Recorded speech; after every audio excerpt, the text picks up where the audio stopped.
नमस्कार, world news में आपका स्वागत है। बांग्लादेश के कार्यवाहक प्रधानमंत्री मोहम्मद यूनुस से देश की स्थिति संभल नहीं रही है। वो अब हर गलती के पीछे हिंदुस्तान को दोष देने लगे हैं। शेख हसीना से सत्ता छीनने के बाद से बांग्लादेश की आर्थिक स्थिति लगातार खराब हो रही है। यूनुस सरकार इसे संभाल नहीं पा रही है।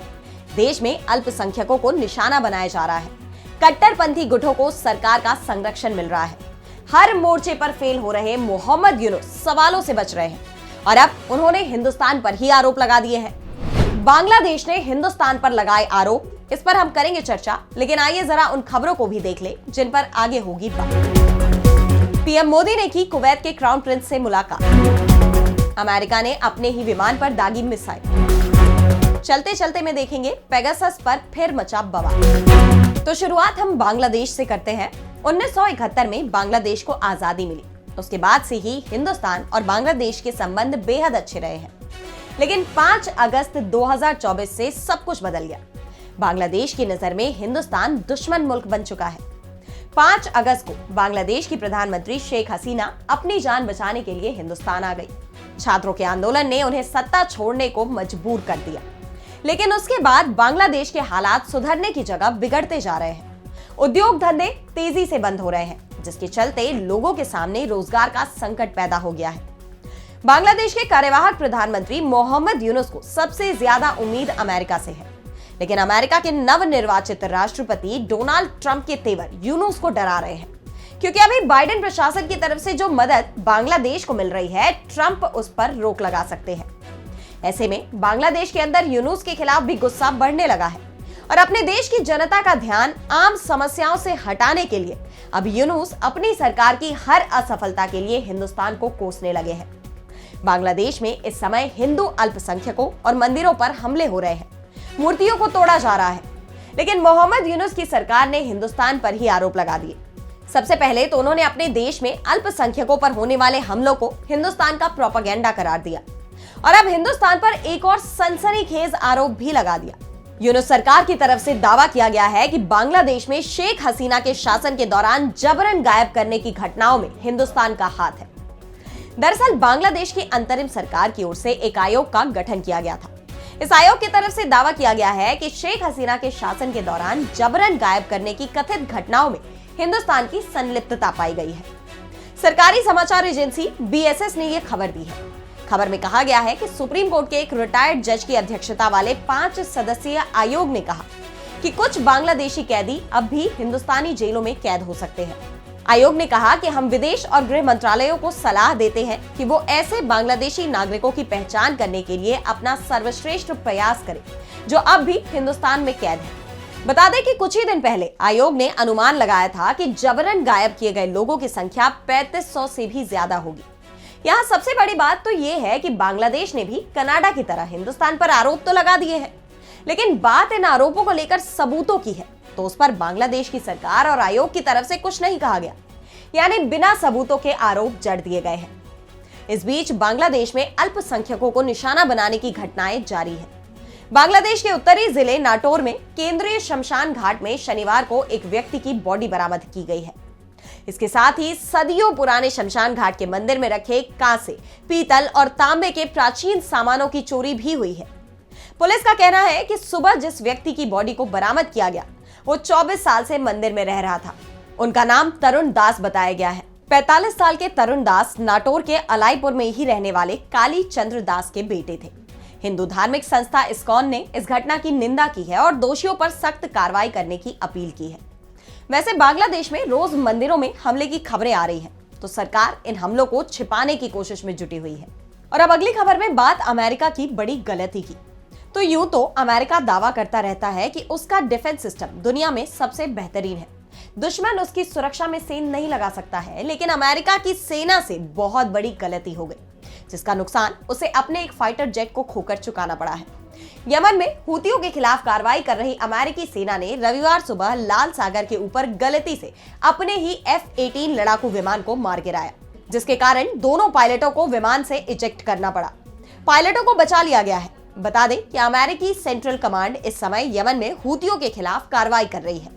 अमेरिकी सेंट्रल कमांड ने इसे लेकर बयान दिया है, जिसमें कहा गया है कि ये अपने ही विमान पर गोलीबारी का मामला था। जिसकी जांच की जा रही है।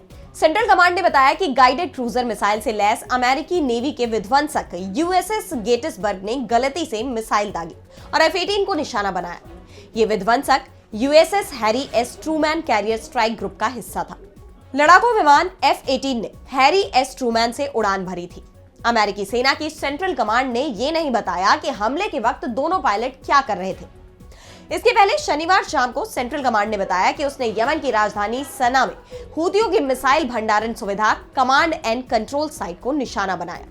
सेंट्रल कमांड का कहना है कि ऑपरेशन के दौरान उसने लाल सागर के ऊपर कई हूती ड्रोन और एक एंटी शिप क्रूज मिसाइल को भी मार गिराया। दरअसल हूतियों की तरफ से हाल ही में इजराइल पर मिसाइल से हमला किया गया था। इजराइल का आयरन डोम और एरो 2 इस हमले को रोकने में नाकाम साबित हुआ था और इसके बाद हूतियों ने चेतावनी देते हुए कहा था कि इजराइल के सुरक्षित से सुरक्षित स्थान को वो निशाना बना सकते हैं। इसके बाद से ही अमेरिका और इजराइल ने यमन में हूतियों के ठिकानों पर हमले तेज कर दिए हैं। और अब बढ़ते हैं अगली खबर की ओर, जहां हम बात करेंगे पीएम मोदी के विदेश दौरे की। तो प्रधानमंत्री नरेंद्र मोदी 2 दिन के दौरे पर कुवैत पहुंचे। 4 दशक बाद ये किसी हिंदुस्तानी पीएम का पहला कुवैत दौरा है। पीएम मोदी से पहले 1981 में प्रधानमंत्री रहते हुए इंदिरा गांधी ने कुवैत का दौरा किया था। पीएम मोदी ने कुवैत दौरे के पहले दिन एक लेबर कैंप का दौरा किया। उन्होंने भारतीय मजदूरों से बातचीत की, उनका हालचाल पूछा और साथ में मिलकर नाश्ता भी किया। इससे पहले पीएम ने प्रवासी भारतीयों को संबोधित किया था। कुवैत हिंदुस्तान के लिए कितना महत्वपूर्ण है, ये इसी बात से समझा जा सकता है कि कुवैत की कुल आबादी में 20% से ज्यादा लोग हिंदुस्तानी हैं। कुवैत की कुल आबादी 45 लाख है, जिसमें से 10 लाख से ज्यादा हिंदुस्तानी है। अधिकांश हिंदुस्तानी वहां मजदूरी के काम से जुड़े हुए हैं। हिंदुस्तान कुवैत के बीच राजनयिक संबंध 1961 में स्थापित हुए। विदेश मंत्रालय के मुताबिक हिंदुस्तान और कुवैत की दोस्ती सालों पहले से चली आ रही है, जब कुवैत में तेल का कारोबार नहीं था। उस समय हिंदुस्तान के साथ समुद्री व्यापार कुवैत की अर्थव्यवस्था के लिए काफी अहम था। तब कुवैत से नई जहाज, कीमती मोती, मछली, खजूर, अरबी घोड़े और लकड़ियां भारत भेजी जाती थी। साथ ही दोनों देशों में मसाले, अनाज और कपड़े का व्यापार होता था। कुवैत में साल 1961 तक भारतीय करेंसी में लेन देन होता था। पीएम मोदी को आज कुवैत के बायन पैलेस में गार्ड ऑफ ऑनर से सम्मानित किया जाएगा और इसके बाद वे कुवैत के अमीर शेख और क्राउन प्रिंस के साथ अलग अलग बैठकें करेंगे। द्विपक्षीय बैठक में दोनों देशों के बीच लोकल करेंसी में कारोबार पर भी चर्चा हो सकती है, यानी हिंदुस्तानी रुपए भी कुवैत में चलाए जाने पर मुहर लग सकती है, क्योंकि कुवैत में बड़ी संख्या में हिंदुस्तानी रहते हैं और ऐसे में करेंसी एक्सचेंज पर दोनों देशों के बीच समझौता हो सकता है। और अब चलते चलते में बात पेगासस पर फिर छिड़ी बहस की। तो पेगासस को लेकर अमेरिकी कोर्ट का बड़ा फैसला सामने आया है, जिसके बाद से एक बार फिर इस जासूसी सॉफ्टवेयर को लेकर बवाल मच गया है। दरअसल व्हाट्सएप ने पेगासस स्पाईवेयर बनाने वाली कंपनी NSO ग्रुप के खिलाफ केस किया था, जिसमें उसे बड़ी जीत हासिल हुई है। अमेरिकी कोर्ट ने मामले में व्हाट्सएप के पक्ष में फैसला सुनाते हुए कहा कि पेगासस को बनाने वाली इजरायली कंपनी NSO ने अमेरिकी हैकिंग कानूनों और व्हाट्सएप की सेवा शर्तों का उल्लंघन किया है। व्हाट्सएप की इस जीत के साथ ही उसका ये दावा भी सच साबित हो गया है कि इस सॉफ्टवेयर के जरिए 1400 लोगों के फोन हैक किए गए और इन 1400 लोगों में से 300 से भी ज्यादा नंबर हिंदुस्तान के हैं। इस सच के सामने आते ही एक बार फिर विवादों का सिलसिला शुरू हो गया है और घेरे में हिंदुस्तान की मोदी सरकार भी है, क्योंकि पेगासस ने साफ कहा था कि वो केवल सरकार से ही डील करते हैं, यानी हिंदुस्तान में जिसकी भी जासूसी की गई वो मोदी सरकार के इशारे पर की गई। आपको बता दें कि हिंदुस्तान में पेगासस जासूसी सॉफ्टवेयर का मुद्दा 2021 के दौरान चर्चा में आया था, जब हिंदुस्तान में मोदी सरकार थी।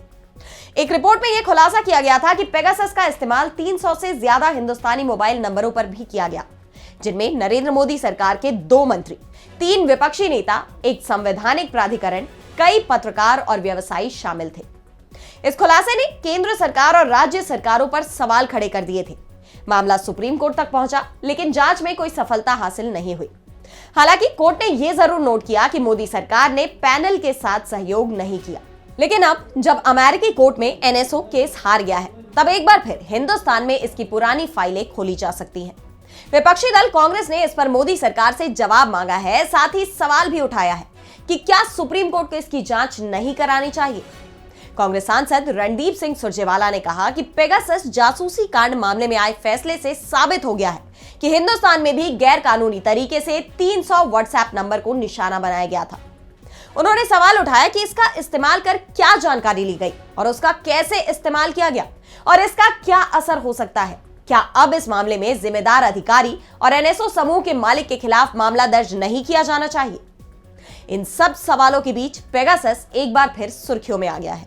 तो आज इस वर्ल्ड बुलेटिन में इतना ही। अब देश दुनिया की तमाम बड़ी खबरों के लिए बने रहिए डीबी लाइव के साथ और मुझे दीजिए इजाजत। नमस्कार।